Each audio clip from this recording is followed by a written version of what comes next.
좋으신 하나님, 이 시간에도 성령께서 역사해 주셔서 빛의 그 말씀으로 세상을 비치는 거룩하고 복된 시간 되게 하시며, 주님 말씀하신 것처럼 내가 빛이라 낫지라 말씀하시고 너희가 나와 함께 다니면 낫지라 말씀하셨던 것처럼 정말 주님과 함께 거하며 그 안에 거하여 그 삶으로서 빛의 삶을 사는, 말씀의 삶을 사는, 의의 삶을 사는 이러한 삶이 우리 가운데 이루어질 수 있도록 역사하여 주시옵소서. 하나님께서 이 시간 역사하여 주시고 각 사람 심령을 정말 감찰하시고 또 감독해 주셔서 주께서 필요한 말씀들을 주시고 또 그 말씀을 인하여 저희들이 생명을 맛볼 수 있는 능력 있게 도와주시옵소서. 이 시간 부족한 자, 참으로 한없이 약하고 부족한 자를 주께서 세워주셨사오니 하나님 아버지여, 성령께서 정말 말씀을 물려주시고 그 말씀이 오직 성령으로 증거되어지게 하시고 듣는 모든 무리가 그 말씀을 성령의 음성으로 들어 그 말씀 안에 있는 생명과 기쁨과 복을 발견할 수 있게 도와주시옵소서. 하나님께서 오늘부터 시작되는 모든 일들 가운데 정말 아버지 하나님 역사해 주시고 말씀으로 모든 자를 이끌어 주시옵소서. 주께서 함께 하시길 원하며 예수 이름으로 축복하고 기도했습니다. 오늘 마태복음 5장입니다.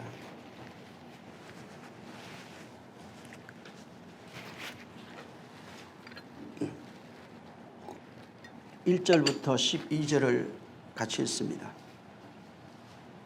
마태복음 5장 1절부터 12절입니다. 같이 읽습니다. 시작. 예수께서 무리를 산에 오르서 앉으시니 제자들이 나온지라 입을 열어 가르치시되, 심령이 가난한 자는 복이 있나니 천국이 저희 것이며, 애통하는 자는 복이 있나니 저희가 위로를 받을 것이며, 온유한 자는 복이 있나니 저희가 땅을 기업으로 받을 것이며, 의에 줄이고 목마른 자는 복이 있나니 저희가 배부를 것이며, 긍휼히 여기는 자는 복이 있나니 저희가 긍휼히 여김을 받을 것이며, 마음이 정결한 자는 복이 있나니 저희가 하나님을 볼 것이며, 화평케 하는 자는 복이 있나니 저희가 하나님의 아들이라 일컬음을 받을 것이요, 의를 위하여 핍박을 받는 자는 복이 있나니 천국이 저희 것임이라. 나를 인하여 너희를 욕하고 핍박하고 거짓으로 너희를 거슬려 모든 악한 말을 할 때에는 너희에게 복이 있나니 기뻐하고 즐거워하라. 하늘에서 너희 상이 큼이라. 너희 전에 있던 선지자들이 이같이 핍박하였느니라. 아멘.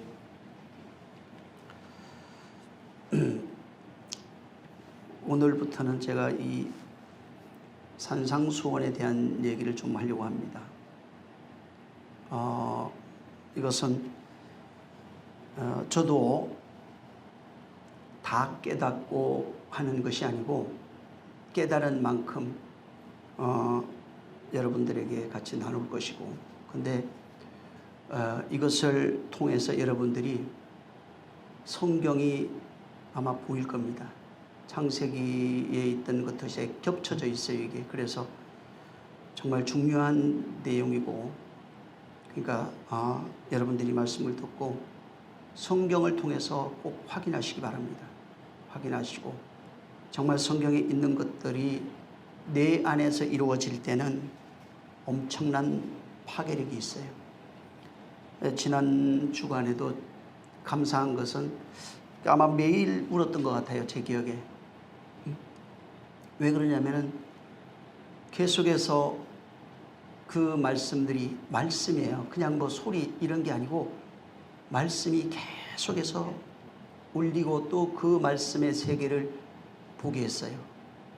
그래서 그 말씀의 세계를 보고 그분의 마음을 하나하나 알아가는 거기에서 내가 그분의 마음을 심히 아프게 했던 이런 것들을 보니까 참 마음이 아팠어요. 그래서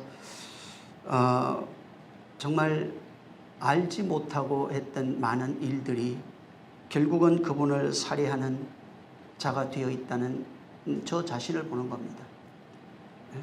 그래서 더 많이 우리 주님과 가까워야 되겠구나 하는 생각도 하고, 또 정말 그 말씀의 그 깊이라고 하는 것은 엄청납니다. 그냥 단순히 아는 정도, 껍데기 정도가 아니라 하늘이 담겨 있고 그 속에 모든 것들이 연결이 되어 있어서 그런 것들을 통해서 우리에게 계속해서 반복적으로 말합니다. 특히 여기 이 산상수훈에 이게 아주 가득하게 들어가 있어요. 정말 계속해서 아담을 왜 아담아 어디 있느냐 했던 그 물음이 우리가 생각했던 그런 것들이 아니었고, 형제가 누구인지에 대해서도 깨닫게 됐을 때 참 많이 울었어요. 또 사랑이 뭔지, 그냥 이런 사랑들이 아니에요. 또 대접하는 것이 뭔지, 왜 물로서 그렇게 얘기를 하고 있고 셈이 뭔지를 계속해서 말씀하실 때 저 자신을 보고 제가 참 부족하다는 생각을 많이 한 겁니다. 어찌됐든 오늘부터 이것은 아마 받을 만한 분들은 받고 아마 새로운 세계가 열릴 것이고, 또 그렇지 못하면은 또 보고해야 됩니다. 또 보고해서 이분이 말씀한 진리를 정말 발견해야 됩니다. 안 그러면은 평생을 어둠 속에 헤매입니다. 평생을. 제가 오늘 새벽에도 이걸 봤어요. 근데 정말 그냥 배워서 하는 거 말고요. 신학 그런 거 말고 내게 하시는 말씀들이 각자에게 일어나야 돼요. 각자에게. 네. 그러면은 엄청난 역사가 있을 겁니다. 모든 성경이 마찬가지입니다. 모든 성경이 마찬가지인데 절대로 윤리적으로 여러분이 알고 있는 언어적, 문화적, 표면적으로 이것을 이해하면 안 됩니다. 그것은 인간이 가지고 있는 한글이면 한글, 영어면 영어, 그것을 통해서 당신의 마음을 거기에 표현해 놓은 겁니다. 예를 들면은 지난주에 저한테 물은 게 있었어요. 번제단이 중요해요, 안 중요해요? 물두멍이 중요합니까, 안 중요합니까? 노바다가 중요합니까, 안 중요합니까? 근데 저한테는 그것이 중요한 게 아니다 이렇게 얘기했어요. 번제단 위에 있는 재물이 중요하다고 얘기했어요. 롯바다의 의미를 알고 거기에 싣는 것이 더 중요하다는 거예요. 촛대의 의미를 알고 거기에 불 밝히는 것이 더 중요하다. 떡상이 중요한 것이라 그 위에 있는 떡이 더 중요하고, 향단에 있는 향단이 중요한 것이 아니라 거기에 피워지는 향이 더 중요한 거예요. 사람들은 알맹이를 빼버렸어요. 정말 표면적으로 보게 되면은 틀린 게 아닙니다. 성경에 있는 것들은 그게 틀렸다는 얘기가 아니에요.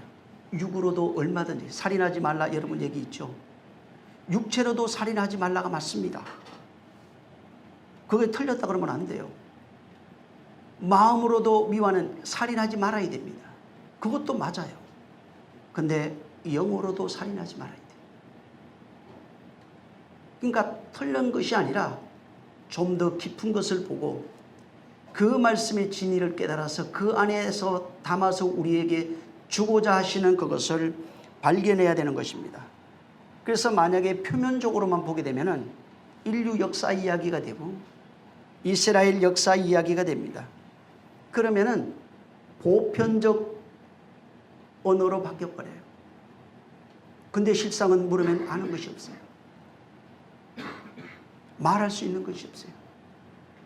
제가 저한테 물어도 말할 수 있는 것이 없어요. 그래서 내가 정말 보편적인 것이 아니라 그분이 내게 주고자 하신 이것을 통해서 각자에게 주신 편지라고 그랬어요. 그러면 각 사람이 편지를 받아서 그분이 내게, 사람마다 형편과 모양이 다릅니다. 어떤 모양으로든 그것을 가꾸어 가고 바꾸어 갑니다. 그 진리를 발견해서 그 안에서 그분이 원하는 대로 변화되어야 됩니다. 여러분, 이 산상수훈은요, 예수 안 믿는 사람도 좋아합니다. 진짜로 제일 많이 읽은 구절 중에 이 산상수훈이 포함되어 있어요. 불교인들도 이것을 좋아합니다. 이건 최고의 그런 말씀이라고 그래요. 힌두를 믿고 있던 간디가 매일 새벽 이 산상수훈을 암송했다고 합니다. 그리고 그렇게 살기 위해서 피나는 노력을 했다고 그래요. 법정 스님도 그분이 직접 하신 그 말씀 중에 뭐가 있냐면, 기독교 성경에 있는 팔복, 그 산상수훈은 성경 중에 성경이고 최고의 경전이라고 그랬어요. 그래서 일반인들도 이것은 알고 있고, 기독교인들이라면 최소한 수십 번은 들었던 그런 말씀입니다. 근데 예수 믿는 사람들도 믿지 않는 사람이나 일반 기독교인들이 가지고 있는 수준 이상의 산상수훈은 없어요. 그냥 그 수준에서 좋은 것, 조금 더 나간 것, 조금 더 발전된 것. 그래서 각각 그 말씀 속에서 깨달은 정도, 좋아하는 정도가 다른 것뿐입니다. 그래서 말씀을 보면은 어떤 사람은 나는 이 말씀이 더 좋고, 왜 그럴 수 있어요. 이 보편적으로 이해하는 이 산상수훈은 뭐냐면 율례와 도덕적으로 이해하는 수준을 말합니다. 그래서 기독교인들이 가진 정도의 강령, 내 윤리적으로 이해하는 강령, 또 그리고 기독교인들이라면 복을 받을 수 있는 비결 정도로 생각을 합니다. 또 이것이 성공의 비결, 하나님 앞에 설 수 있는 그런 정도로 이해하는 겁니다. 율례와 도덕이라고 하는 것은 민족마다 다릅니다. 시기마다 달라집니다. 그것은 인간이 어떤 기준을 정해놓은 거예요. 마음에 있는 것들을 표현해서 그 마음들이 모여서 원칙을 정해놓은 것이 바로 율례와 도덕입니다. 그래서 율례와 도덕을 기준해서 나쁘다 좋다 하는 것은 그것이 그 기준에 도달하면 좋은 것이고 그 기준에서 벗어나면 나쁜 겁니다. 그리고 그 기준으로 판단합니다. 인간이 태어나서 여러분의 혼의 형성이 어떻게 될 것 같아요? 여러분 혼의 형성이 외부에서 오는 것, 부모, 민족의 특성, 문화, 이런 특성을 가지고 자기 혼의 인격이 형성이 됩니다. 그래서 그 인격은 사람마다 완전히 달라지는 겁니다. 그래서 인격이 민족과 문화마다 다르고 사람마다 다른 거예요. 그러다 보니까 그 인격을 기준해서 사람들은 좋고 나쁜 것을 판단합니다. 인격이 훌륭하면 좋은 것이고 그건 거룩한 것이고, 인격이 나쁜 것은 나쁜 것이고 그것은 좋지 못한 것이고, 또 실패하면 한 번 더 열심히 나중에 잘 지키면 되겠다, 이런 정도로 생각을 합니다. 그런데 정말 성경이 그 율례를 얘기를 할까요? 도덕을 말하는 것인가? 성경이 정말 그런 땅에 있는 사람들이 말하고 있는 정도, 그 사람들이 가지고 있는 인격과 윤리의 도덕 정도를 다시 말하기 위해서 주님이 죽으셨을까? 그것이 절대 아니라는 겁니다. 바로 예수 그리스도께서 공생의 기간에 말씀하신 그 내용은 하나님의 의를 세우는 거예요. 땅에 있는 말씀을 전해주려고 하는 것이 아니라 하나님 아버지의 말씀을 전해주려고 오신 겁니다. 그래서 성경에 분명히 나는 아버지로부터 가지고 온 그 말을 너희에게 전해준다고 말하고 있어요. 아버지의 뜻을 행한다고 말하고 있습니다. 아버지가 직접 행하는 일이라 이렇게 말씀하고 있습니다. 그래서 그분의 모든 말씀이 비록 당시에 있는 언어를 사용해서 표현했지만은 그거는 인간이 가지고 있는 율례와 도덕이나 잘 되는, 육체가 잘 되고 세상이 잘 되는 것들이 아닙니다. 그래서 이것을 보고 그냥 마음의 위로 얻는 정도, 육체가 잘 되는 정도, 세상에서 뭔가 잘 되는 정도로 보면은 안 됩니다. 예수께서 오셔서 율례를 여러분에게 다시 가르친 적이 없어요. 도덕을 말하지 않습니다. 예를 들면은 가이사에게 세를 바치는 것이 맞습니까? 틀립니까? 물었어요. 분명히 주님은 세 내라고 그랬어요. 네? 노예 해방을 위해서 오신 것이 아닙니다. 세상을 바꾸기 위해서 오신 것이 아니란 말이에요. 그는 하나님 아버지의 뜻대로 오셔서 아버지 말을 전해주고 영혼을 바꾸시기 위해서 오신 겁니다. 근데 지금 이 산상수훈에는 하나님의 백성이 어떻게 백성이 되어지고 어떻게 하나님의 백성으로의 삶이라고 하는 것의 실체가 뭔지를 말해주고 있습니다. 하나님 백성으로의 삶의 실체를 말하고 있는 겁니다. 그래서 반드시 여기는 예수 그리스도 안에 있는 삶, 구원받은 삶이 무엇인지를 여기에 담아서 이것을 주님의 공생의 첫 설교로 지금 하고 있는 겁니다. 그래서 이것은 어떤 한 단어를 뽑아내서 얘기하기보다는 원래 전에도 얘기했지만 성경은 장절이 없어요. 한 이야기가 한 토막으로 되어 있습니다. 이스라엘 사람들은 장절이 있는 성경을 쓰지도 않고 그들이 조상으로부터 계속 배워서 하는 게 뭐냐면 한 이야기를 합니다. 그리고 그 이야기 속에다가 하나님의 뜻을 담고 그것을 전해줍니다. 그래서 구전으로 전해지는 성경이에요. 어머니 몽학 선생이 전해주는 바로 성경입니다.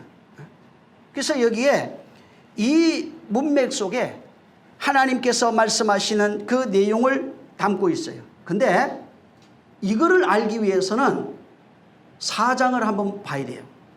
왜 이 얘기가 나오는지에 대한 그 내용을 봐야 됩니다. 4장에 무슨 얘기가 나오냐면은 마귀가 예수께서 사단에게 시험을 받으러 갑니다. 사단의 시험을 받고 승리하신 이후에 공생애가 시작됩니다. 사단의 시험을 받고 승리한 이후에 공생애가 시작되는데 공생애의 말씀이 이거예요. 사단에게 승리하시고 바로 뭘 얘기를 하시냐면은 12제자를 불러요. 저는 이게 어제 저녁에 참 많이 울었어요. 여기 교회에 있었기 때문에 그 12제자가 뭔지, 도대체 왜 3,000명인지 이것이 구약과 오브립이 돼서 그대로 다 봤어요. 12제자를 부르시고 그 12제자를 하나님의 백성으로 세우는 이 일이 이미 예언된 그대로 계시된 그대로 되어지는 것입니다. 그리고 마태복음 4장 마지막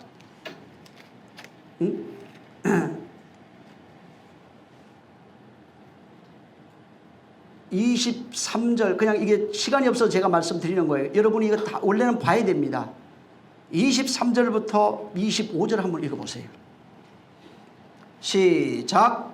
예수께서 온 갈릴리에 두루 다니사 저희 회당에서 가르치시며 천국 복음을 전파하시며 백성 중에 모든 병든 모든 악한 것을 고치시니 그의 소문이 온 수리아에 퍼지니라. 사람들이 모든 앓는 자 곧 각색 병과 고통에 걸린 자, 귀신 들린 자, 간질하는 자, 중풍병자를 저희를 고치시더라. 갈릴리와 데가볼리와 예루살렘과 유대와 요단 건너편에서 허다한 물 여기에 마귀 시험을 승리하신 후에 12제자를 불러서 당신의 백성을 삼는 얘기가 4장에 있고 그 다음에 마지막에 무슨 얘기가 나면 금방 여러분 읽었던 복음을 가르치고 전파하면서 뭘 하기 시작하냐면 천국이 가까이 했다 그래요. 그러고 하는 얘기가 귀신 쫓아내고 각색 모든 병든 자를 고치기 시작합니다. 응?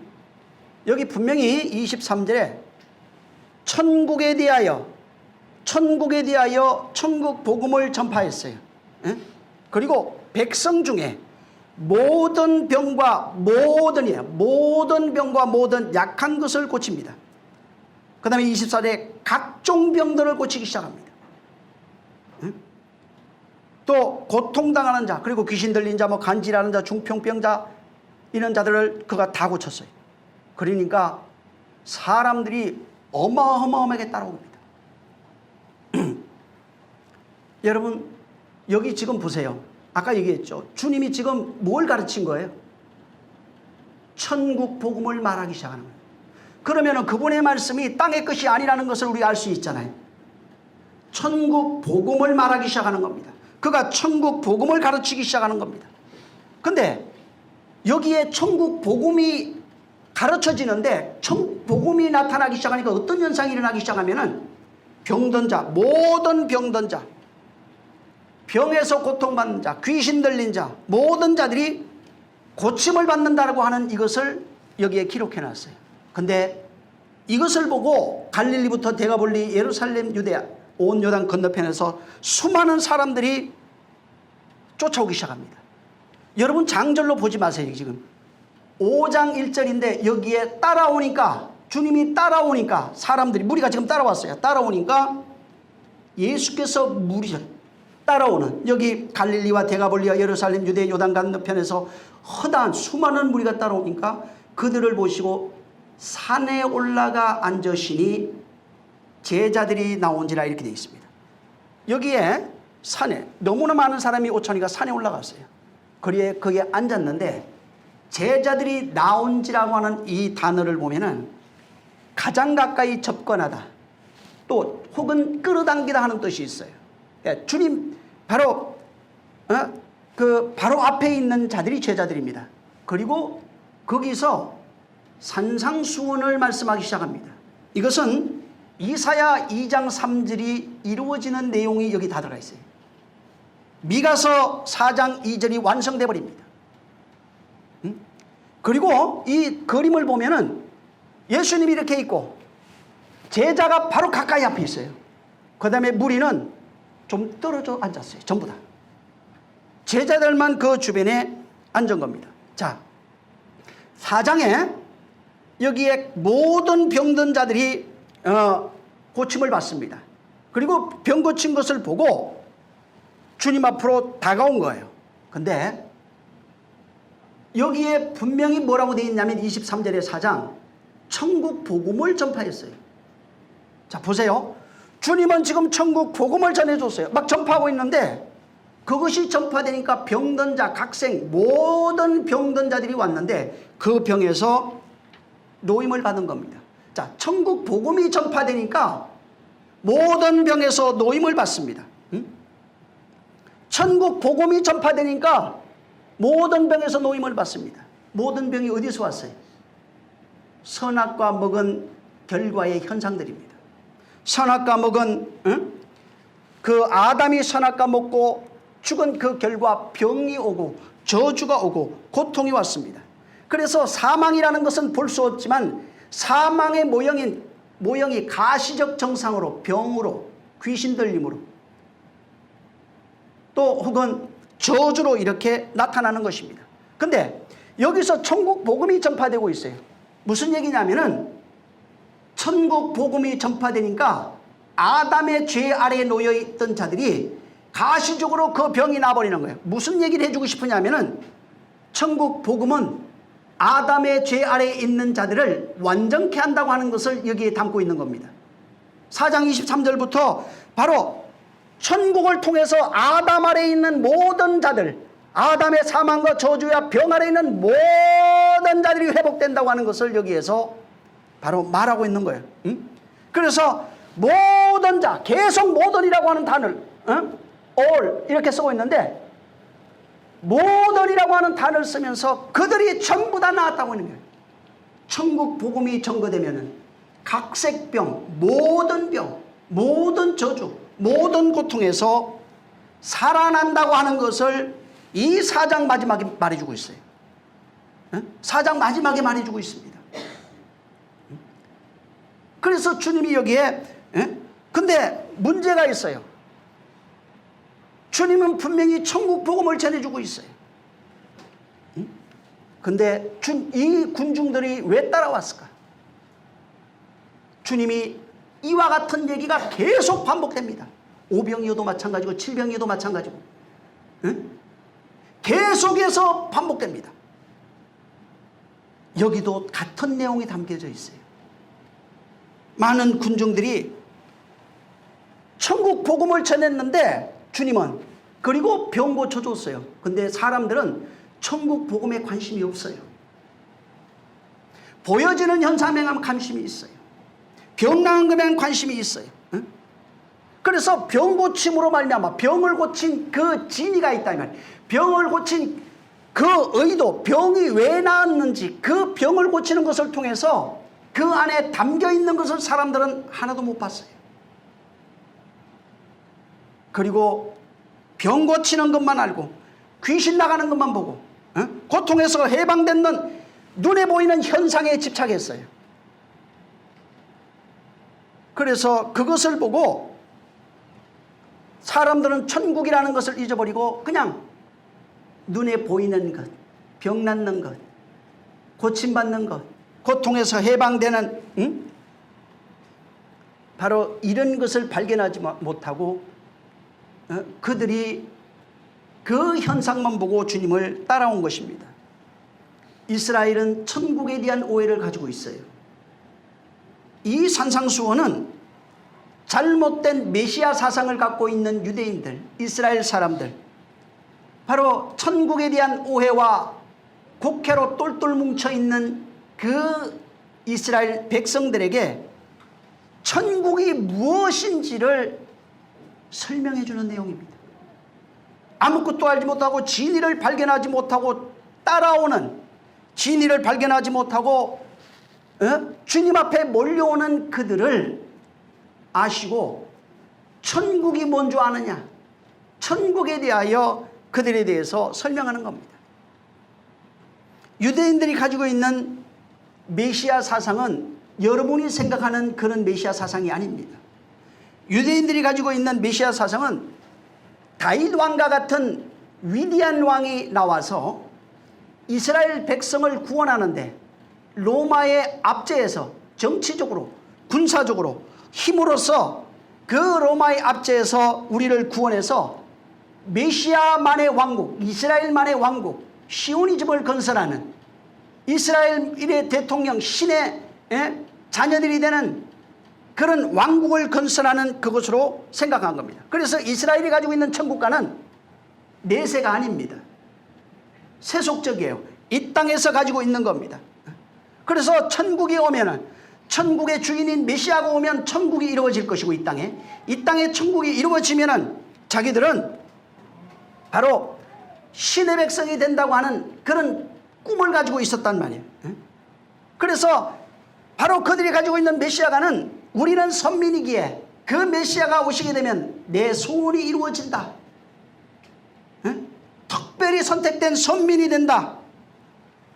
내가 가지고 있는 꿈이 있어요. 내 자아의 소원이 있어요. 이 소원이 이루어진다고 생각한 겁니다. 그래서 내 꿈을 이룰 수 있는 나라, 내가 소망하여 내가 가지고 있는 그 세계를 바로 이룰 수 있는 나라가 바로 천국이라고 그렇게 생각한 겁니다. 그래서 이것을 가장 잘 보여준 데가 어디냐면은 요한의 어머니가, 요한의 그 어머니가 두 아들을 데리고 와서 당신의 나라에 임할 때에 하나를 우편, 하나는 좌편에 세워달라고 요청을 합니다. 근데 주님이 뭐라고 그랬어요?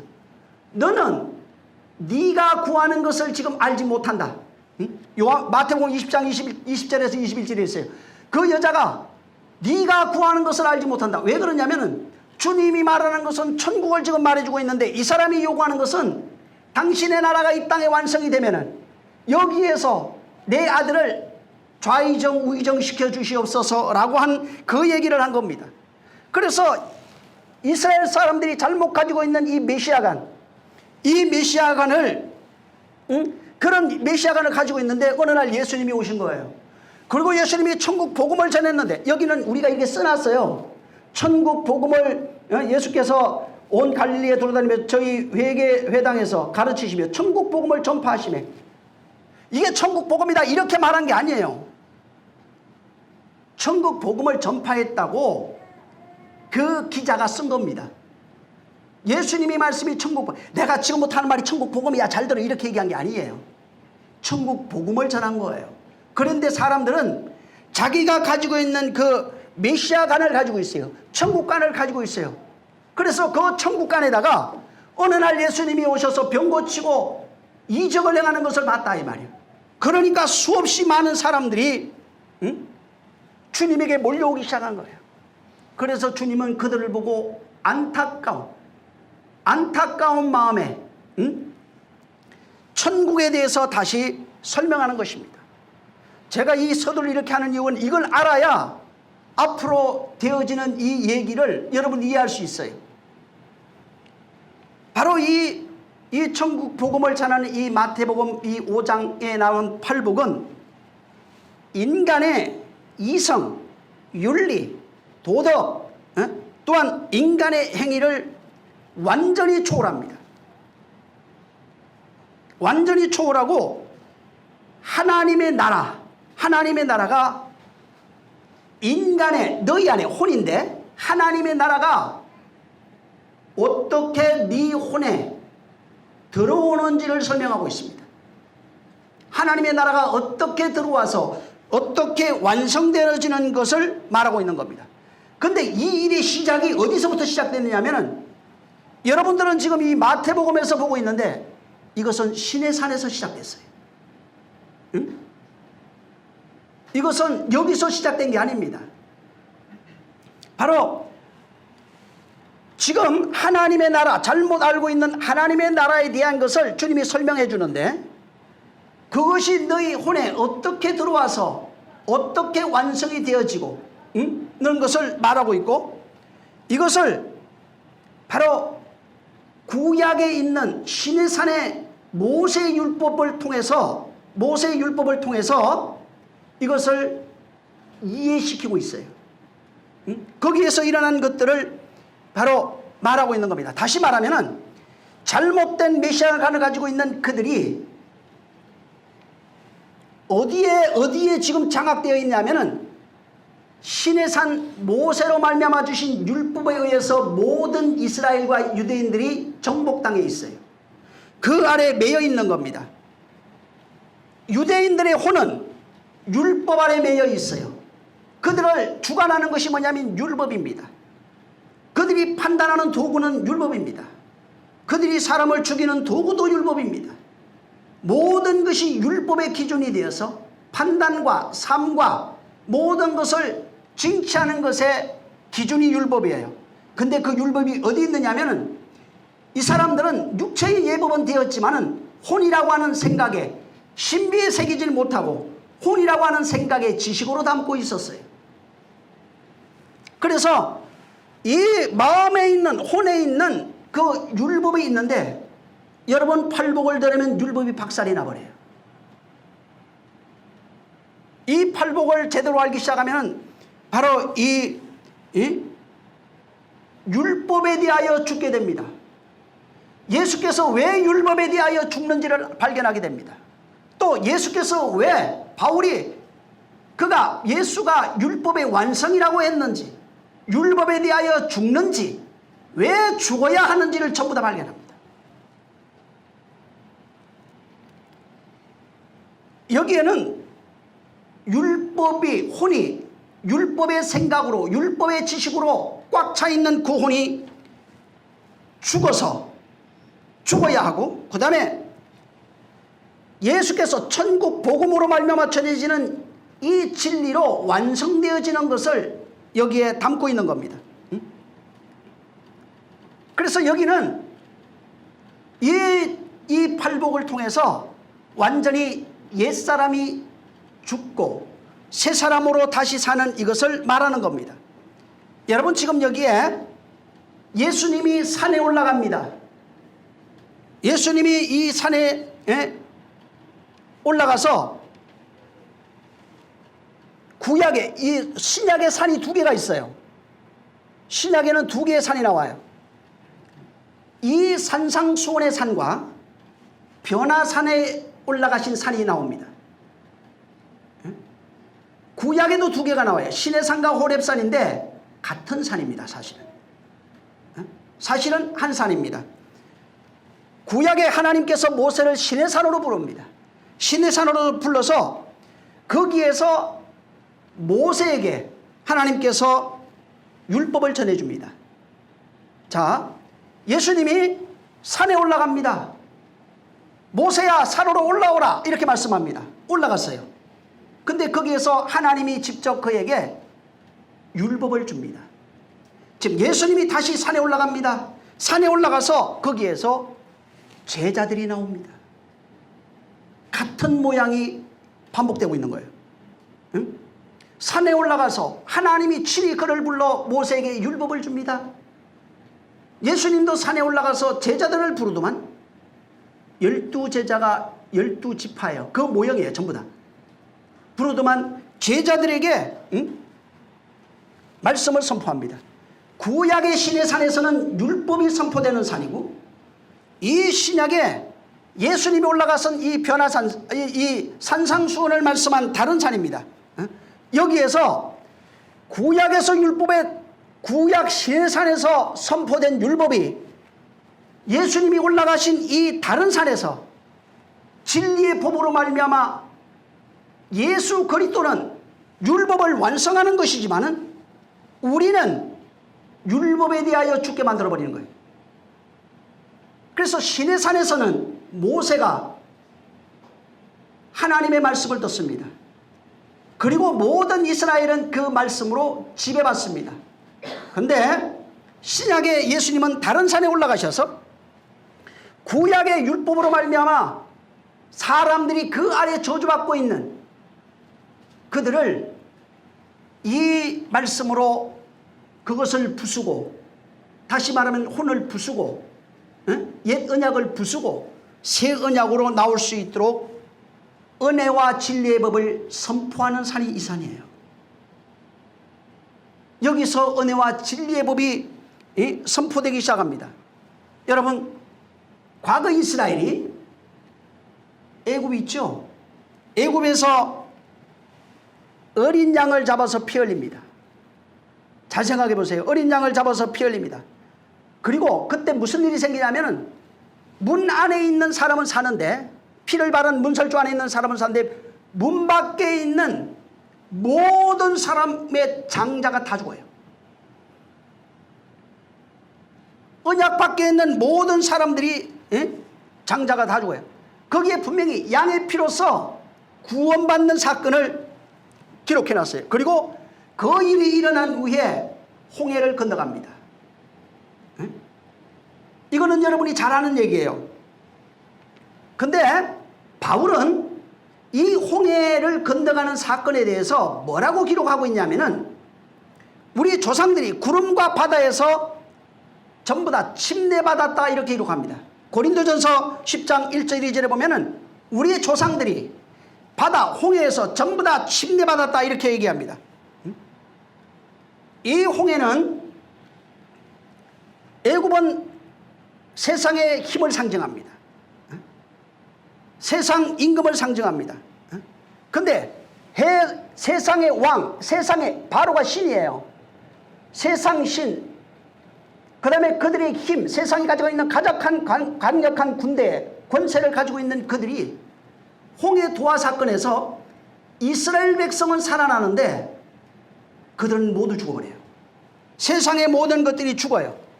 여기에서 뭘 얘기해 주냐면 하나님의 언약이 나타날 때, 여러분 모세를 통해서 바로에게 언약 줬죠. 잘 들으세요. 바로에게, 모세에게 준 게 아니에요. 너 모세야 잘 들어라. 내가 하는 이 말을 지금 바로에게 전하라 이렇게 얘기했어요. 바로야 들어라. 너희는 내 백성을 내놔라고 그랬어요. 계명이 어디에 떨어진 거예요? 바로에게 떨어진 겁니다. 애굽의 계명이 떨어진 거예요. 10가지 그 계명은 이스라엘 애굽에 떨어진 10가지 계명이 있어요. 그 10가지 환란으로 나타나는데 이 계명 하늘로부터 내려오는 계명이 어떤 특징이 있냐면은 떨어졌을 때 어기면 죽어요. 순종하면 살아요. 바로에게 계명이 10가지가 떨어졌는데 모세를 통해서 떨어진 겁니다. 근데 떨어졌는데 바로는 이걸 어겨버렸어요. 어겼던 모든 자들이 물에서 수장돼 버려요. 예? 물은 말씀으로 의지합니다. 그러니까 말씀 때문에 죽어요. 예수님께서도 요한복음 12장 49절 이하로 뭐라고 얘기를 하고 있냐면 내가 너를 판단하고 심판하는 줄 생각하지 말라는 거예요. 내가 한 말 때문에 어떤 사람은 구원을 받고 어떤 사람은 심판받는다고 말합니다. 율법도 똑같습니다. 거룩하고 신령하고 나쁜 게 아니에요. 사랑입니다. 근데 하나님의 언약이 나타날 때는 반드시 어기면 죽고 순종하면 사는 걸로 나타나는 겁니다. 그래서 바로처럼 어기면 죽는다, 모세처럼 순종하면 산다고 하는 것을 거기에서 이미 보여줬어요. 애굽에서. 응? 그래서 계명이 바로에게 떨어졌는데 그것을 어긴 바로는 장자들이 다 죽어버려요. 10가지 재앙으로 나타나요. 순종하는 이스라엘은 바로 그 재앙에 들어가지 않습니다. 어겼던 그들이 이스라엘 백성을 추적할 때 물에서 전부 다 수장되는 걸로 나옵니다. 애굽 군대는 당시에 가장 강력한 나라입니다. 가장 강력한 군대입니다. 그래서 이스라엘이 생각했을 때 애굽만큼 강력한 군대가 없고 강력한 나라가 없다고 생각했어요. 근데 홍해에서 그들이 전부 다 수장되는 걸 봤어요. 뭘 얘기를 합니까? 홍해에서 그들이 전부 다 수장되고 있어요. 이스라엘이 가장 강력한 힘을 가진 군대, 강력한 나라, 강력한 사상으로 무장한 그 나라, 강력한 신이 지키고 있는 그 나라, 다시 말해서 애굽에서 가지고 왔던 모든 가치관이 다 죽어버리는 거예요. 그걸 보는 거예요. 애굽의 모든 가치관, 애굽에 가지고 있는 모든 그 생각, 환상들, 애굽에 가지고 있던 모든 것들이 수장되는 걸 보고 있어요. 거기서 저것으로 살면 죽는구나, 애굽의 신이 죽는구나, 애굽의 나라가 죽는구나, 애굽의 힘이 죽는구나. 그리고 그것을 보고 나와서 나중에 얘기하겠지만 3일 길 가서 말아서 물을 먹어요.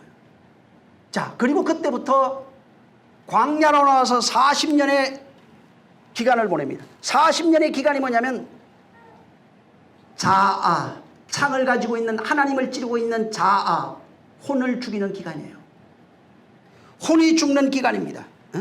그래서 만약에 이 혼이 안 죽으면 육체가 다 죽어버려요. 그걸 애굽에서 보여줬는데 이들은 그것을 보고도 40년 동안 죽이질 못했어요. 그래서 혼을 죽이지 못한 모든 자들이 광야에서 멸절당합니다. 혼이 바뀐 사람들만, 그 말씀에 절대로 순종하는 그들만 가나안으로 들어갑니다. 그래서 옛세대가 애굽의 맛을 보고 애굽으로 돌아가려고 했던 생각, 애굽을 그래도 신이라고 생각하고 애굽의 고기가 먹고 싶어서 그렇게 몸부림쳤던 그들은 옛세대가 전부 다 광야에서 죽습니다. 그리고 새세대로 상징되는 그 사람들이 예수 그리스도를 상징하는 여호수아에 이끌려서 가나안 땅으로 들어가서 거기서 전쟁이 시작됩니다. 진짜 전쟁을 거기서 하는 겁니다. 자, 이 지금 제가 여러분에게 지금 말씀드렸던 이 얘기가 여기 지금 마태복음에 그대로 전부 다 기록되어 있어요. 제가 왜 이 얘기를 이렇게 자세히 얘기했냐면 이 마태복음에 예수 그리스도의 공생애가 애굽에서 이스라엘을 구원하는 과정, 이스라엘을 구원해서 광야로 끌고 나와서 광야에서 가나안 들어가는 이 과정을 이 마태복음 1장부터 5장, 6장까지 그대로 다 설명하고 있어요. 7장까지는 어떻게 죽이는 것까지 다 나와요.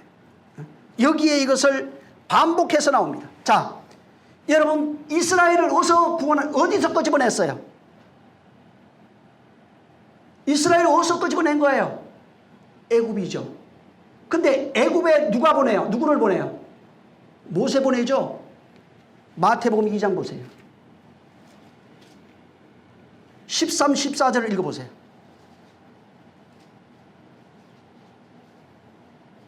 13, 14절 시작. 저희가 떠난 후에 주의 사자가 요셉에게 현몽하여 가로되 헤롯이 아기를 찾아 죽이려 하니 일어나 아기와 그의 모친을 데리고 애굽으로 피하여 내가 내게 그 일기까지 거기 있으라 하시니 요셉이 일어나서 밤에 아기와 그 모친을 데리고 애굽으로 떠나니라. 자 보세요. 애굽에 이스라엘 백성이 있어요. 모세를 거기 보내서 거기서 그 백성을 구출하는 겁니다. 예수님 여기 지금 아기가 어디로 가냐면은 예수님이 이스라엘 백성을 애굽에서 구출해내는 과정을 전부 다 자기의 삶으로 다 보여주고 있어요. 애굽으로 내려갑니다. 그래서 그를 애굽에서 불렀다함을 이루려 함이라. 그래서 바로 그가 애굽에 내려가서 애굽에서 나오는 사람, 애굽에서 나옵니다. 애굽에서 모세처럼 이스라엘 백성을 끌어내기 위해서. 그래서 마태복음 1장에 뭐라고 되어 있냐면은 자기 백성을 죄에서 구원하려 함이라. 모세는 자기 백성을 광야로 인도하려 함이라. 예수는 자기 백성을 애굽의 광야라고 하는 애굽, 이 세상에서 마귀 아래 있는 자들에게서 그를 인도하기 위해서 애굽으로 내려가는 겁니다. 이스라엘 구약의 이스라엘이 구원받는 과정을 그대로 보여주고 있는데요. 그 다음에 뭐래요? 침례받아요. 이 침례가 뭐라고 그랬어요 아까? 이스라엘이 애굽에서 나올 때 홍해에서 침례를 받습니다. 그래서 우리 조상들이 구름과 바다에서 침례받았다고 얘기를 합니다. 예수님이 침례받는 사건을 그대로 거기서 다시 보여줍니다. 응? 그래서 그가 침례받는 것은 인간 우리가 받는 게 하고는 달라요. 그가 침례받음으로 이 바다라고 하는 물, 하나님 말씀이에요. 이 바다라고 하는 물에 그분의 모든 바로 세상 죄, 또 그분의 신분, 요셉과 마리아 아들이라고 하는 이 신분, 거기에서 자기를 죽이는 거예요. 그리고 거기에서 나올 때 하나님의 아들로 나와요. 하나님의 아들로 나와서 애굽에서 구원하는 과정을 거기서 보여주는 것입니다. 그래서 우리의 침례도 똑같이 얘기합니다. 바로 우리의 침례도 율법이라고 하는 바다, 하나님의 말씀이에요. 말씀의 바다에 빠집니다. 전부 다. 그 바다에 빠져서 내 혼이 죽어야 돼요. 그래서 그리스도와 함께 십자가에 못 박히는 것이, 그가 못 박힌 것은 율법의 완성, 율법이 죽는 것이고, 내가 못 박히는 것은 그 율법으로 완성되어 있는 혼, 자라고 하는 모든 것들이 거기에 못 박히는 겁니다. 그래서 거기에 못 박히면서 물속에서 전부 다 바로 애굽의 잔재가 장사돼야 돼요. 애굽의 모든 그 모습들이 장사되는 겁니다. 그리고 거기서 나올 때 물에서 진리로 말미암아 다시 태어나는 구원을 상징적으로 보여주고 있는 겁니다. 그리고 침례받은 이후에 이스라엘이 어떻게 됐어요? 아니, 광야에 나와서 어떻게 됩니까? 이스라엘이 홍해에서 물에 침례를 받고 나와서 뭘 해요? 40년 광야 생활을 합니다. 그게 뭐예요? 예수님이 바로 이 침례받고 난 후에 어디로 가냐면은 광야로 갑니다. 광야로 가서 뭐예요? 40일 동안 금식합니다. 그 40년이, 이스라엘의 40년이 예수의 40일로 나타난 거예요. 그걸 보여준 겁니다. 그래서 거기에 40년을 예수님도 똑같이 40일을 금식합니다. 예? 줄이고 고통받는 기간을 거치는 겁니다. 그 고통받고 난 이후에 마귀 권세를 깨뜨려버려요. 마귀의 권세를 깨뜨려버립니다. 그래서 마귀 권세를 깨뜨리고 이제 혼이, 애굽에서도 마찬가지예요. 혼이 하나님의 말씀만 순종하는 그들을 데리고 여호수아가 애굽으로 가나안으로 건너갑니다. 이제는 혼이 어제 그의 말씀을 듣는 그들에게 가나안의 말씀을 전가하는 겁니다. 그래서 어떻게 해요? 40일 광야 생활하고 난 뒤에 거기에 12지파가 따라 나옵니다. 12지파가 따라 나오는데 12지파가 예수님이 똑같은 모형으로 나타나는데 12제자를 그래서 불러요. 12지파를 데리고 나오듯이 예수님은 12제자를 불러서 바로 자기 앞에 두는 겁니다. 그리고 지금 근데 12지파가 시내산에 도착해서 율법이라고 하는 시내산에서 율법의 산입니다. 거기서 율법을 받습니다. 율법을 받는데 똑같이 지금 예수님도 12제자를 데리고 자기 앞에 두고 이 팔복을 전하는 산상수훈을 전하는 이 산에서 거기서 제자들에게 천국에 대하여 말하기 시작합니다. 이제 시작이에요. 천국에 대해서 말합니다. 그것이 아까도 얘기했던 이사야 미가사가 했던 산에서 진짜 산에서 증거되는 시온의 율법이 내려오기 시작하는 겁니다. 거기서 그래서 산이 중요한 것이 아니라 거기서 무엇이 있느냐가 더 중요합니다. 법궤가 번제단이 중요한 것이 아니라 그 제물이 더 중요해요. 법궤도 중요해요, 사실은. 근데 그보다 그 안의 것을 알아야 돼요. 그래서 이 산상수훈, 이 산에서 바로 율법에 찌들어 살던 그 사람들을 이제는 율법으로 되어 있는 그 사람들에게 천국 복음을, 진짜 이제는 천국 복음을 전해주면서 율법에 찌들어 있는 그 혼을 파괴시키는 거예요. 혼을 죽이는 일을 하기 시작해요. 혼을 바꾸는 그 일을 하는 것입니다. 그래서 아까도 얘기했지만 구약에 산이 하나, 시내산 두 개입니다. 호렙산과 시내산이라고 그러는데 같은 산이고, 신약에도 아까 얘기했지만 산상수훈이 선포되는 이 산, 그 다음에 변화산상이라고 하는 천국문이 열리는 이 산, 어떻게 천국이 완성되는지에 대한 것을 보여주는 이 산, 이 두 산이 전부 다 신약에 나타나는 겁니다. 그래서 이 두 산은, 이 변화산상과 이 산상수훈은 사실은 두 정인의 모형입니다.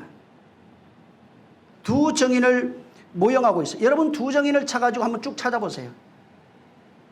정인이라고 나와요. 저들은 정인, 나를 정가는 정인. 정인이 뭐예요? 교회입니다. 변화된 자들을 말합니다. 그래서 그것을 두 개로 보여주면서 호렙산, 모세산, 이게 저 시내산 보여주면서 거기에 두 정인의 모형으로 모세와 엘리야가 나타나기 시작합니다. 모세와 엘리야가 나타나서 이 모세와 엘리야는 모세와 엘리야는 결국은 신약 교회. 근데 그게 교회라고 하니까 다 얘기를 하는 게 아니라 그 안에 하나 된 자, 그리스도 안에서 하나 된 정인들을 말합니다. 주와 하나 되어 변화된 자, 변화되어서 그와 완전히 하나 된 교회, 그의 지체들을 말합니다. 그래서 교회가 모세와 엘리야예요. 근데 그냥 다를 얘기를 하는 건 아니에요. 교회에 와 있는 모든 사람을 얘기하는 것이 아니라 예수 그리스도와 함께하고 있는 증인들입니다. 그 안에 있는 증인들입니다. 그래서 12사도, 12백성, 12사도, 이 두 정인입니다. 그래서 교회가 그 안에 하나 된 주의 지체된 교회의 머리라고 그러잖아요. 그분이. 우리는 그의 지체라고 합니다. 그리고 그 하나 된 자들을 교회라고 합니다. 구약에 이 모세와 신약 구약 교회입니다. 모세와 구약 교회를 대표하는 모세와 엘리야인데 이들이 산에 올라갑니다. 모세도 시내산에 올라갑니다. 이 엘리야는 호렙산에 올라갑니다. 아까도 얘기했지만 출애굽기 3장 1절부터 이렇게 쭉 그냥 이렇게 보면은 거기에 시내산이 호렙산이고 호렙산이 시내산인 줄 알 수 있어요. 12장에도 그게 나와 있고 3장, 12장 또 그 19장 이런 데 보면은 같은 산입니다. 같은 산으로 말해요. 그래서 이 두 산, 시내산에도 신약에서는 변화산과 이 산상수훈을 말하고 있는 이 산, 이것이 뭐냐면 구약에 시내산에서 전해진 그 율법이 시내산에 전해진 하나님, 그건 땅에서 온 말씀이 아니에요. 하늘에서 전해진 그 말씀이 어떻게 성취되어지는지를 거기에 보여주고 있는 겁니다. 여러분 저 누가복음 한 군데 보세요. 누가복음 9장. 누가복음 9장 28절부터 31절까지만 한번 보죠. 여기 자 시작. 이 말씀을 하신 후 8일쯤 되어 예수께서 베드로와 요한과 야고보를 데리고 기도하시러 산에 올라가서 기도하실 때 용모가 변화되고 그 옷이 휘어져 광채가 나더라. 문득 두 사람이 예수와 함께 말하니 이는 모세와 엘리야라. 영광 중에 나타나서 장차 예수께서 예루살렘에서 별세하실 것을 여보세요. 8일이 돼야 돼요. 8일째에 어떻게 되냐면은 베드로, 요한, 야고보를 데리고 산에 올라갑니다. 이 산에 올라갔는데 바로 주님이 기도하는데 기도할 때 변화됐어요. 기도할 때 변화되고 이제 30절에 가면 두 사람이 예수와 함께 같이 있는데 모세와 엘리야입니다. 근데 여기에 중요한 얘기를 하고 있어요. 여기서 지금 이 사람, 이 마태복음에도 같은 내용인데 거기 있는 내용이 여기 없어요. 여기에 중요한 얘기를 하고 있는데 거기는 그냥 헐고 지나갔어요. 근데 여기는 장차 예수께서 예루살렘에서 별세하실 것을 말씀한다고 말합니다. 마태복음 17장 1절부터 9절에 있는 내용을 같이 보면 됩니다. 그래서 여기 지금 모세와 엘리야가 지금 예수님하고 얘기한 내용이 뭐냐면 예수님이 죽을 것에 대한 얘기를 하고 있는 겁니다. 예수님이 별세에 관한 얘기를 하고 있습니다. 근데 이 별세라고 하는 단어가 뭐냐면 엑소더스, 그 영화도 있죠. 엑소더스예요. 이 별세라고 하는 단어가 엑소더스입니다. 근데 출애굽기가 엑소더스예요. 똑같은 단어예요. 출애굽기하고 지금 이 별세라고 하는 단어가 엑소더스인데 여러 가지 뜻이 있지만은 그 중에서 바로 이 통로라는 뜻이 있어요. 문, 관문, 그 다음에 나감, 떠남 이런 뜻이 있어요. 이 엑소더스는 뭐냐면 하나님께서 이스라엘 백성을 구원한다는 의미입니다. 그게 출애굽이에요. 엑소더스가 구원이란 뜻입니다. 별세가 무슨 죽는 것에 대해서 말하고 있는데 결국은 뭘 얘기를 하고 있냐면 죽는 것을 통해서 예수께서 죽는 것을 통해서 별세를 통해서 구원하겠다. 엑소더스를 말하고 있는 겁니다. 그래서 그가 죽어야 다시 말해서 구약이 모든 성경이 나에 대해서 말하고 있어요. 성경은 나예요. 율법이 나에 대해서 말해요. 모든 선지자, 모든 율법, 모든 성경이 나에 대해서 말하고 있어요. 근데 예수가 모든 성경의 마침인 예수가 그가 십자가에 달려 죽는 겁니다. 그래서 이 산상수훈과 변화산상에서 말하는 것이 뭐냐면 신의 산에서 받은 그 율법으로 채워져 있는 사람들, 율법 안에 있는 이 사람들을 천국문을 열어놓고 산상수훈으로 율법 아래에 있는 사람들의 그 혼을 완전히 해체시켜버리는 거예요. 율법의 관념을 가지고 있는 사람들을 완전히 죽여버리는 거예요. 죽이고 난 후에 변화산상에서 어떻게 구원이 이루어지는지를 거기서 말하고 있는 겁니다. 그래서 정말 십자가로 말미암아 그 모든 것이 완성되어지는 것, 율법에 완성되어지는 것을 말하고 있어요. 마태복음 5장에도 그게 나와요. 내가 율법을 폐하는 것이 아니라 완성시켜. 완성이 해체입니다. 완성해야 되는 겁니다. 완성되는 겁니다. 그 완성돼요. 그래서 그동안 율법 아래 쩔어있던 모든 것들, 이것이 너희를 구원할 수 없다고 말하는 겁니다. 구원은 내가 죽어야 돼요. 그리고 내가 죽어야 천국문이 열리는 겁니다. 그래서 여기서 바로 새 율법을 말하기 시작하는 겁니다. 이 산, 여호와의 산에서 첫 언약이 내려오고 바로 예수 그리스도 올라가신 산에서 새 언약이 내려오는 겁니다. 구약의 모든 산들이 율법을 상징하는 그 신의 산, 이 산에서 받은 모든 것들이 다 깨져야 되는 겁니다. 이게 안 깨지면은 주님이 천국문 열어도 못 들어갑니다. 전에 한번 얘기한 적이 있죠. 마태복음 5장 1절이 천국문 여는 거라고. 또 10절이 천국문 닫는 얘기하고 있어요. 바로 신의 산에서 모세가 율법을 받은 날을 여러분 잘 계산해 보면 어떻게 되냐면은 애굽에서 출애굽한 지 딱 50일 되는 날이 됩니다. 출애굽기 19장 1절에 보면은 한번 출애굽기 한번 보세요. 출애굽기 19장 1절에 보면은 이스라엘 자손이 애굽 땅에서 나올 때부터 제3월 곧 그때에 그들이 신의 광야에 이르러 이렇게 나옵니다. 이거를 잘 찾아보면은 거기 나올 때 애굽에서 여기까지 도착하는데 45일이 걸려요.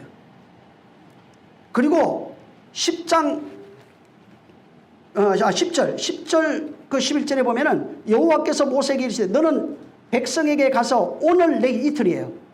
45일 걸려서 신의 산 앞에 도착하는데 이틀 동안 뭘 지키냐면은 정결케 하며 옷을 빨아라는 거예요. 이틀 동안 이 일을 합니다. 그 다음에 11절에 가면은 예비하여 제3일을 기다려 정결케 하고 옷을 빤 이후에 3일 동안 기다리라는 거예요. 그래서 50일이에요. 그래서 여기에 기다리고 이제 제3일에 이제 3일 기다리고 3일이 되면은 여호와 온 백성 앞에 목전에 시내산에서 강림할 것이다. 거기에서 내가 만난 것. 근데 50일이 뭐냐? 6월절입니다. 지금으로 얘기하면 6월절이에요. 오순절입니다. 하나님의 율법을 받은 날이 바로 오순절이에요. 근데 그날 19장 5절 다시 한번 읽어보세요. 근데 그 뭐라고 얘기하냐? 하나님이 내려와서 얘기하는 게 말씀해 주려고 하는 게 그거예요. 5절 시작. 내가 내게 속하였나니 너희가 내 말을 잘 듣고 내 언약을 지키면 너희는 열국 중에서 내 소유가 되겠고 6절 내게 대하여 제사장 나라가 되며 거룩한 백성이 되리라. 너는 이 말을 이스라엘 자손에게. 여기 보면 뭐라고 얘기하면 세계가 다 내게 속해 있는데 너는 내 말을 잘 듣고 언약을 지키면 내 말을 잘 듣고 언약을 지킬 때 그렇게 되면은 열국 중에서 이제 내 소유다. 그렇게 해야 내 백성이다. 내 소유가 되고 내게 대하여 제사장 나라 혹은 거룩한 백성이 되리라 이렇게 말씀합니다. 율법의 핵심이 뭐냐면은 내 말을 잘 듣고 내 말을 순종해라. 잘 지켜라. 근데 안 지키면 죽는다는 걸 말합니다. 신명기를 너무 많이 적어놨어요. 잘 들으면 살고 안 들으면 죽는다. 어기면 죽는다. 순종하면 산다는 것을 계속 말합니다. 50일째 되는 날 근데 이것이 율법으로 내려왔어요. 오순절인데 근데 사람들이 오해하는 게 있어요. 율법이 저주하는 게 아닙니다. 응? 율법은 로마서 7장 보세요.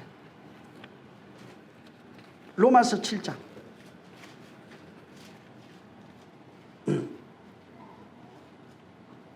12절. 자, 12절 시작.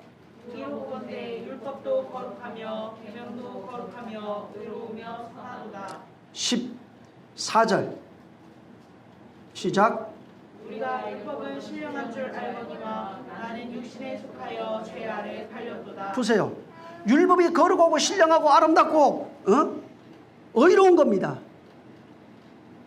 어떤 성경에도 묻죠. 율법이 뭐냐 강령이 사랑입니다. 하나님 사랑 이웃 사랑하는 거 그것이 맞습니다. 이렇게 얘기합니다. 율법의 핵심은 사랑이에요. 근데 여기 분명히 뭐라고 그랬어요? 율법을 잘 지키면은 그러면은 죽는다는 말을 좀 다르게 이해할 수 있잖아요. 율법을 잘 지키면 살고 율법을 어기면 죽는다. 이게 율법이에요. 근데 이게 오순절 날에 오순절이 뭐예요? 해방되는 날입니다. 자유의 날입니다. 이 날에 이게 선포되는 겁니다. 근데 문제는 뭐냐면 율법이 나타나니까 율법이 선포되고 나니까 율법 때문에 살지 못하게 되는 것을 발견했어요. 율법 때문에 내가 살 수 없다는 것을 발견한 겁니다. 왜 그렇게 했을까? 살게 하려고. 죽게 하려고 그러는 것이 아니라 살게 하려고. 근데 율법이 나타나니까 어떤 일이 벌어지냐면 그 밑에 계속 읽어보면은 인간들이 모세는 위에 가서 율법을 받고 있는데 인간들이 밑에서 금송아지를 만듭니다. 그게 뭐예요? 바로 신의 산에서 금송아지가 다른 게 아니라 우리가 생각하는 신을 만들어내라는 거예요. 그래서 금송아지는 모든 사람이 가지고 있던 자아가 밖으로 나타난 형상이에요. 자아가, 혼이 가지고 있는 모습이 금송아지로 나타난 거예요. 응? 자아가 가지고 있는 특성이 바로 금송아지로 나타난 겁니다. 그래서 그날 자아가, 하나님의 법이 내려왔는데 이건 살리는 법이에요. 죽이려고 하는 게 아니에요. 근데 자 보세요. 오순절 내리게 내려왔어요. 내려왔는데 밑에서는 금송아지를 만들어 버렸어요. 그가 드디어 오니까 우리를 인도할 신을 만들어내라 해서 자기들이 금을 다 가지고 와서 뚝딱뚝딱 해가지고 만들고 보니까 금송아지가 나왔어요. 이게 뭐예요? 자아가 형상화된 겁니다. 여기 기가 막힌 얘기를 하나 해요. 근데 에? 자아가 바로 형상화됐는데 출애굽기 32장을 보세요. 28절.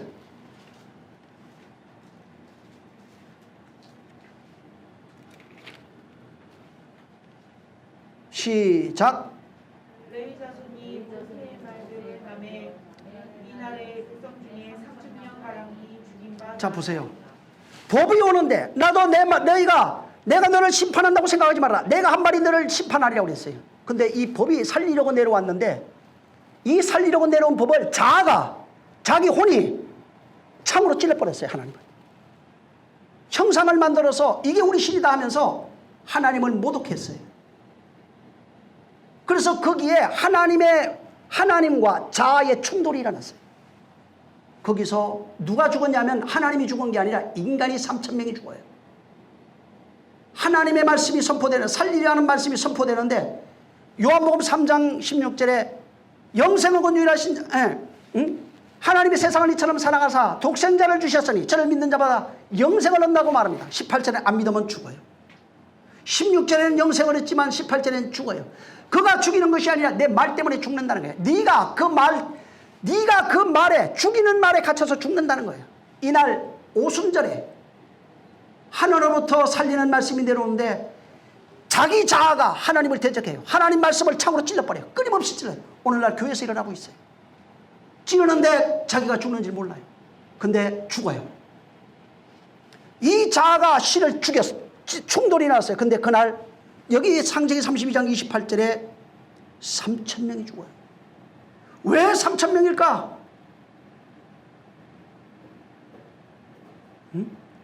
무지무지 저는 고민했었거든.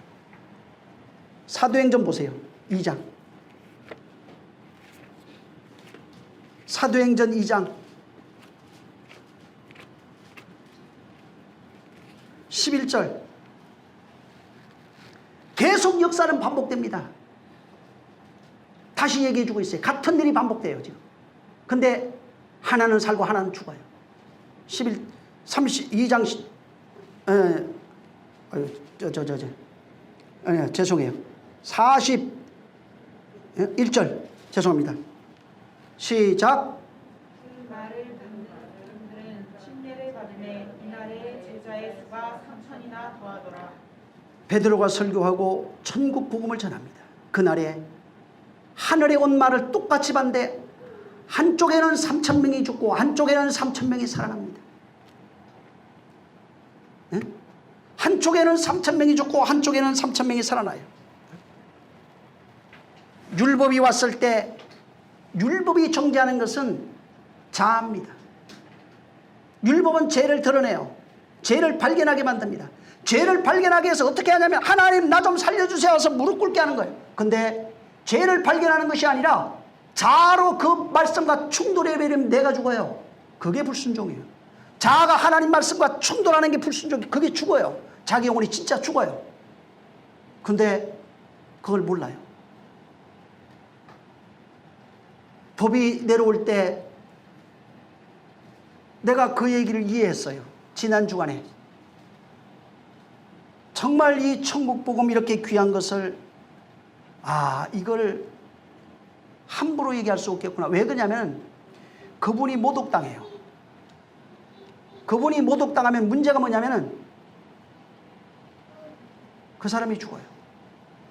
그거 발견했어요. 그리고 이 천국 복음이 올 때 사람들이 참 신기해요. 예수님을 욕하는 것에 대해서는 아무렇지도 않아. 사람을 욕할 때는 핏대를 쏘고 사람이 죽어요. 전쟁이 일어나요. 예수님에 대해서 그래야 됩니다. 내가 뺨 맞아도 괜찮아요. 여러분이 뺨 맞아도 괜찮아야 돼요. 근데 예수님에 대해서, 예수님이 모독을 당한 것에 대해서는 여러분들이 아무렇지도 않아요. 이거 뭐 문제 있는 거 아니에요? 하나님의 복음이 모독당하면 큰일 납니다. 그래서 쉽지가 않더라고. 이거 고민 많이 했어요. 나 이거 해야 될지 말아야 돼. 기도 많이 했어요, 진짜.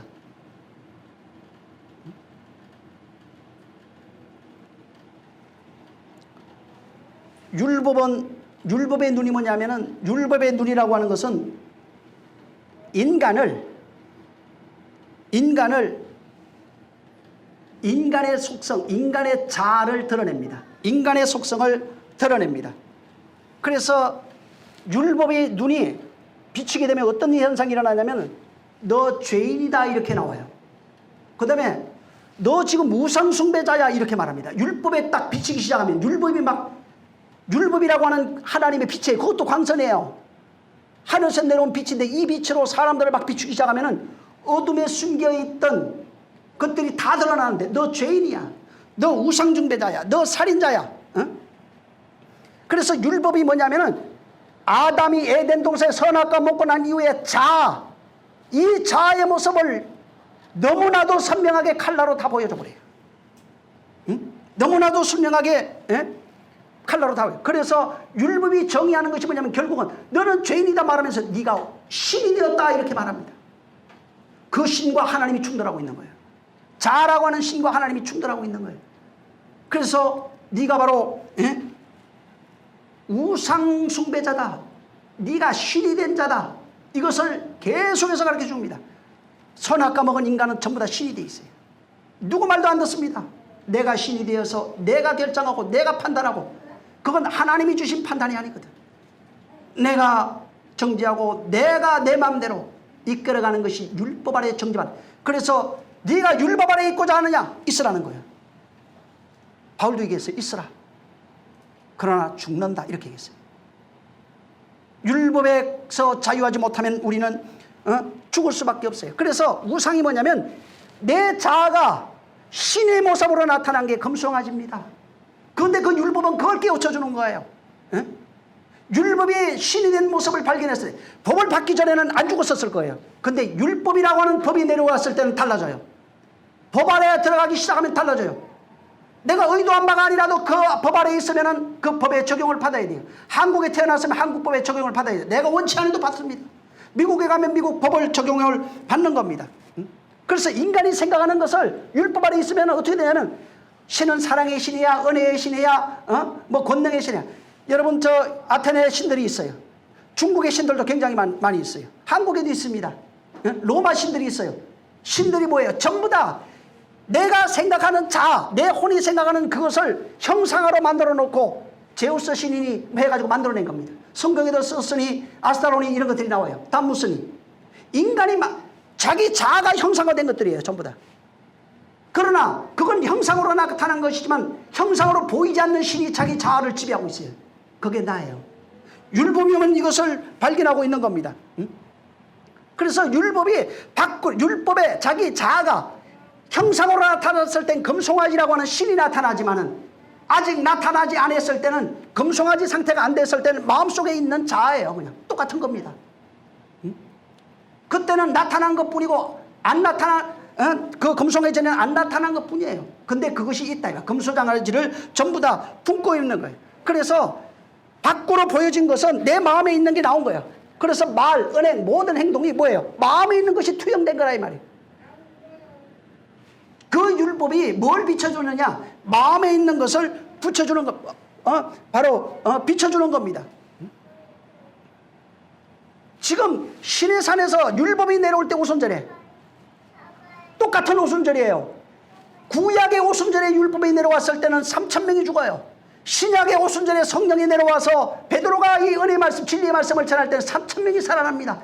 똑같은 오순절이에요.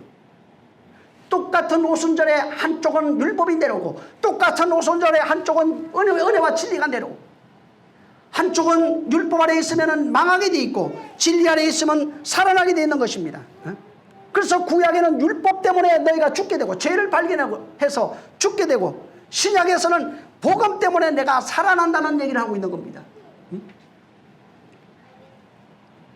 그래서 바로 구약의 율법 때문에 어떻게 살 수 있게 되느냐, 구약의 율법으로 인해서 어떻게 신약에서 이게 살 수 있게 되느냐, 그거를 마라 샘물로 보여주고 있어요. 처음에는 갔는데 물이 있어서 못 먹어요.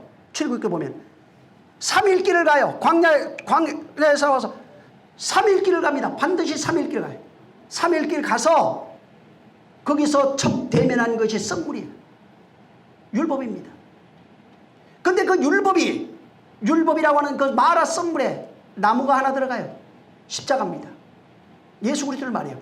그 나무가 들어가고 나니까 단물이 돼요. 근데 이 단물은 각자 먹는 거예요. 어떤 사람이 썩물 먹은 자가 단물 먹는 거예요. 썩물은 먹고 단물 안 먹은 사람도 있어요. 그래서 이 마라 썩물을 통해서 왜 율법 아래 있는 자가 어떻게 살아나느냐, 나무로 살아난다, 십자가로 살아난다고 하는 것을 말하는 겁니다. 그래서 썩물을 먹었던 자들, 율법 아래 있던 모든 자들이 은혜와 진리로 살 수 있는 길이 뭐냐, 나무에서 달려 바로 죽는 자들, 그 죽은 자를 인해서 우리가 산다는 겁니다. 죽은 자를. 그래서 근데 3일길 가서 보세요. 물이 없다고 아우성을 쳐요. 그 물을 찾고 있어요. 물 주는 사건들이 나와요. 이제 그때부터 물을 달라고 아우성을 치는 겁니다. 바로 이 하나님 신의 산에서 오순절날, 똑같은 50일째 되는 날이야. 상징하는 거예요. 그게 50일째 되는 날에 율법이 내려와서 3,000명이 죽었어요. 근데 32장 10절 이하로 이제 나중에 계속 보면은 율법 아래 있던데 그날은 3,000명이 죽었지만은 그 이후로 끊임없이 너희가 내 계명을 잘 듣고 지키면 산다고 했는데 그들은 10번이나 똑같이 광야에서 10번을, 이스라엘이 애굽에서 10번 시험 받은 것처럼 10번을 대적합니다. 10번을 하나님을 대적합니다. 그리고 그들 또 어긴 자들이 광야에 다 죽어버려요. 근데 이날 사실은 여러분 출애굽기 19장 32장 10절에 기가 막힌 얘기가 하나 나와요. 하나님이 율법을 첫 언약, 율법을 내려주면서 그날 오순절 날이에요. 내려주면서 저들이 지금 자기 우상을 만들어서 즐겁게 뛰논다고 말합니다. 근데 그래서 뭐라고 얘기를 하고 있냐면 거기 꼭 읽어보세요. 봐, 그냥 32장 10절 보세요. 굉장히 중요한 얘기를 하고 있어요.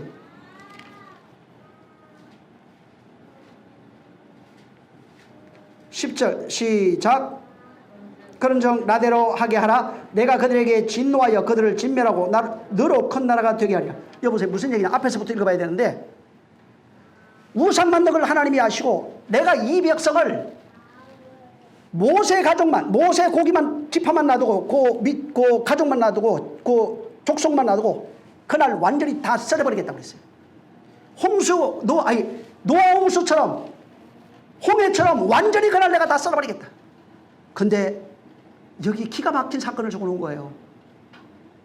근데 모세가 뭐라고 그럽니까? 이날 중재자가 됩니다.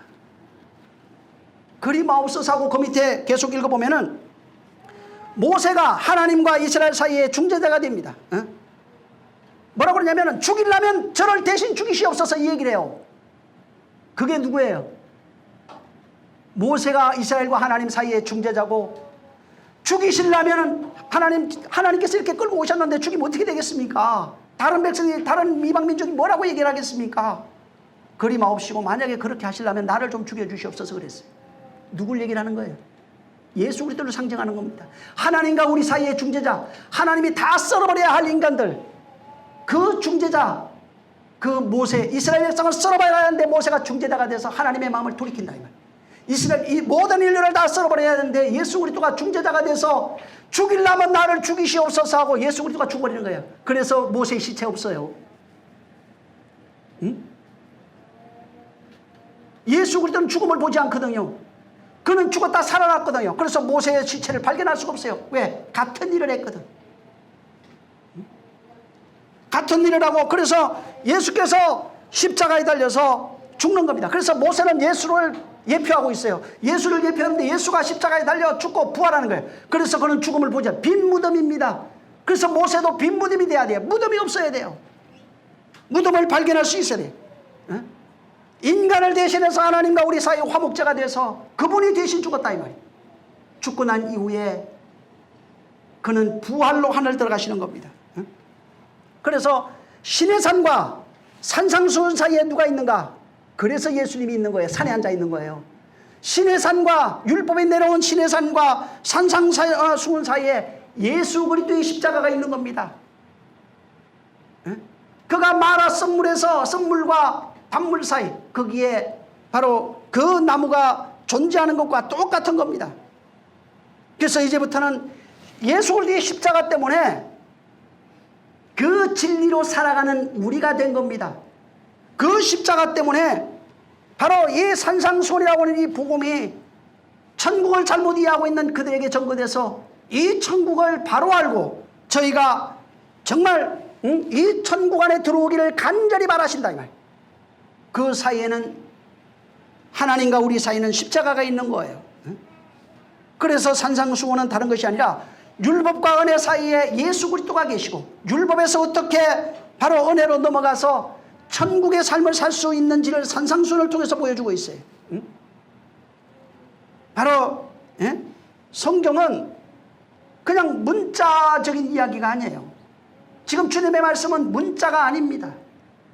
하늘로부터 내려온, 하늘부터 가져온 그 말씀을 지금 주님이 산상수훈을 통해서 산에 앉아서 제자들을 제일 가까이 두고, 자, 잘 들어, 천국이 이런 거야 하고 그 신비에 지금 새기고 있는 거예요. 그래서 돌판이, 첫 돌판은 깨져버려요. 첫 언약이 깨지는 겁니다. 옛 율법이 죽어야 되는 걸 말하고 있고, 새 돌판이 들어가는데 내가 만들어야 돼. 그래서 깨진 돌판과 새로 만들어 올라가서 새긴 돌판 두 개가 있는 거예요. 그래서 지금 주님이 제자들 앞에 놓고 천국 복음을 바로 진리라고 하는 이 복음을 신비에 새기기 위해서 지금 산에 앉아서, 그리고 입을 열어 얘기합니다. 입을 열어. 오직 천국 복음은 예수 그리스도를 통해 흘러옵니다. 율법은 모세로 말미암아 주신 겁니다. 그러나 천국 복음은 예수 그리스도로 말미암아 우리에게 전해주고 있는 거예요. 사장에 봤지만 그가 천국 복음을 전파하시는 겁니다.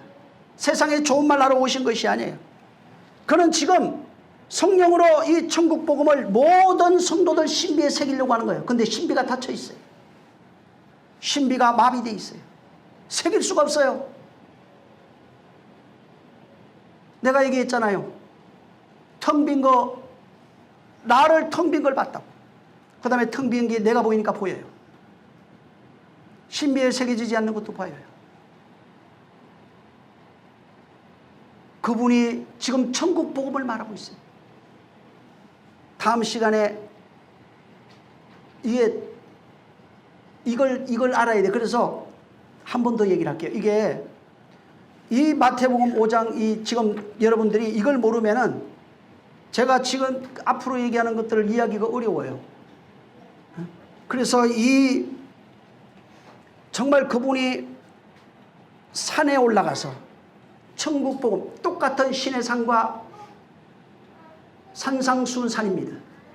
여기에 중재자가 예수 그리스도가 있어요. 이것을 마태복음에 다 넣어놨어요. 이것을 통해서 여러분들이 정말 내가 천국문을 열어오는 그 문을 그분이 여는 겁니다. 마음문은 내가 열어야 하지만 천국문은 그분이 열었어요. 그리고 이제부터는 천국을 침노하는 자가 되라고 합니다. 제가 지난 화요일쯤인가 그냥 요새는 계속 이렇게 그분과 교통하는 것 같아요. 어찌됐든. 근데 갑자기 야곱이 보였어요. 야곱이 보이는데 야곱이 창세기 보면은 꿈을 꿉니다. 꿈을 꾸는데 꿈에 하늘이 열리고 사닥다리가 이렇게 연결이 돼 있어요.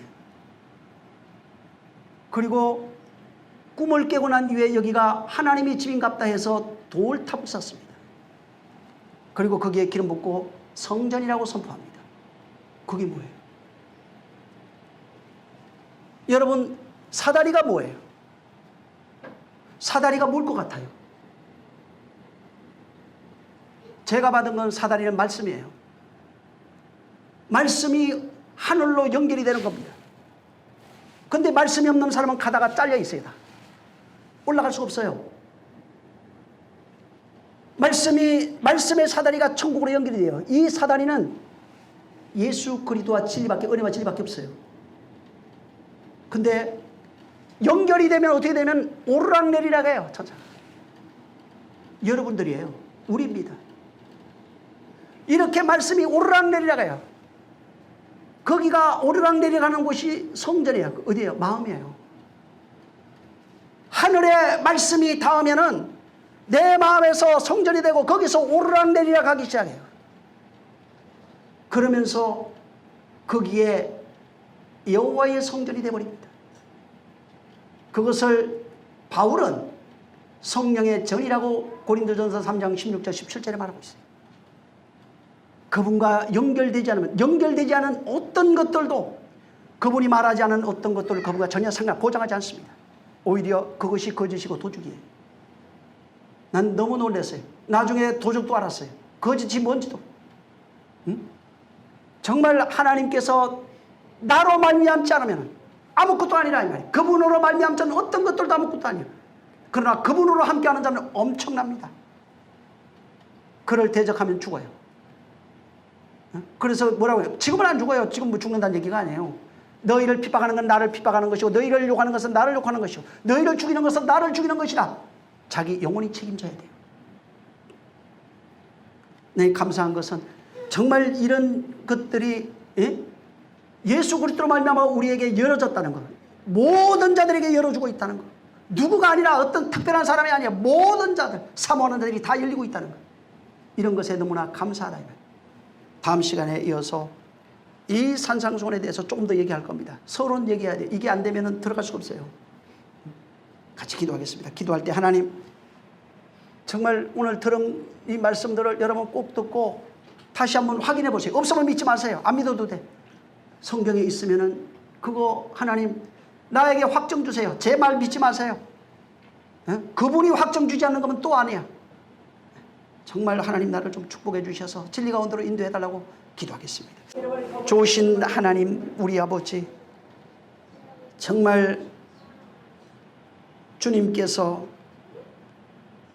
이 시내산과 변화산상 사이에 계셔서 율법 아래 있는 모든 자들의 그 자아의 혼, 신이 되어버린 그것을 깨버리고 이제 천국문 여시고 그리로 들어오라 말씀하고 있사오니, 하나님 우리 아버지, 주님 앞에 멀리 있는 무리가 아니라 가장 가까이 있어서 주께서 하늘로서 가져온 그 말을 신비에 새기고자 애쓰시는 그 말씀을 보고 듣고 깨달아 정말 주와 같은 사람, 3,000명을 살려낼 수 있는 사람, 진리를 흘려줄 수 있는 사람이 되게 하여 주시옵소서.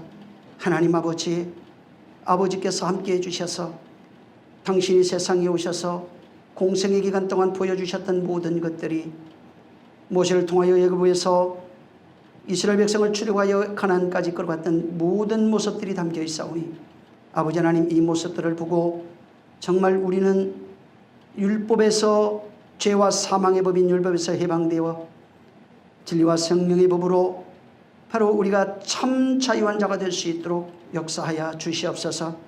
그리스도를 닮은 그 모습이 우리 안에 넘치게 하시고 나를 통하여 증거되어지고 나타나게 도와 주시옵소서. 주께서 오늘도 함께 하심을 감사하며 예수 이름으로 축복하고 기도했습니다. 아멘. 하늘에 계신 우리 아버지여, 이름이 거룩히 여김을 받으시오며 나라에 임하옵시며 뜻이 하늘에서 이룬 것 같이 땅에서도 이루어지리이다. 오늘날 우리에게 일용할 양식을 주옵시고 우리가 우리에게 죄 지은 자를 사하여 준 것 같이 우리 죄를 사하여 주옵시고 우리를 시험에 들게 하지 마옵시고 다만 악에서 구하옵소서. 나라와 권세와 영광이 아버지께 영원히 있사옵나이다. 아멘. 하나님 감사합니다. 아버지 제대로 해주시옵소서.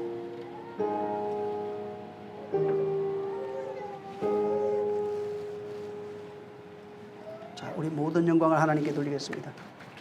자, 수고하셨습니다. 자, 주님의 사람 됩시다. 주님의 사랑